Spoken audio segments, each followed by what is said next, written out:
तो अब ये जानते हैं कि प्रिज्म किसे कहते हैं। तो चलिए सबसे पहले ये पढ़ते हैं कि प्रिज्म किसे कहते हैं ना। ऐसा समांग पारदर्शी माध्यम, क्या कहेंगे बेटा, ऐसा समांग पारदर्शी माध्यम जो श्वेत प्रकाश को उनके अवयवी रंगों में विभक्त कर देता है। ऐसा समांग पारदर्शी माध्यम जो श्वेत प्रकाश को उनके अवयवी रंगों में विभक्त कर देता है, प्रिज्म कहलाता है। सभी को समझ में आया कि नहीं आया?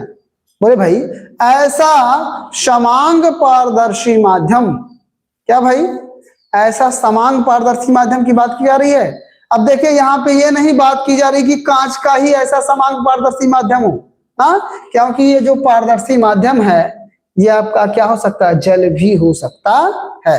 क्योंकि आप लोग अभी पढ़ेंगे ना इंद्रधनुष का बनना, तो वहां पे आकाशों में कौन सा प्रिज्म होता है भाई ना, आकाश में कौन सा प्रिज्म होता है, समझे कि नहीं समझे?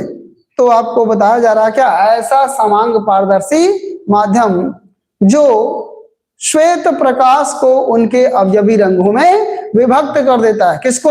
जो श्वेत प्रकाश को उनके अवयवी रंगों में विभक्त कर देता है, प्रिज्म कहलाता है। क्या कहलाता भाई?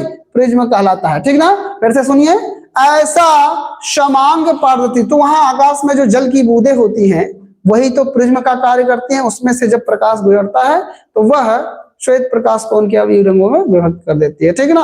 और वही चीज जब सामने बादल होता है तो उसमें इमेज बनता है और अलग अलग रंग दिखते हैं, और उसे ही हम लोग क्या कहते हैं, इंद्रधनुष कहते हैं, ठीक ना। तो चलिए अभी पढ़ेंगे वो सब बाद में, तो पहले ये समझते हैं प्रिज्म किसे कहते हैं।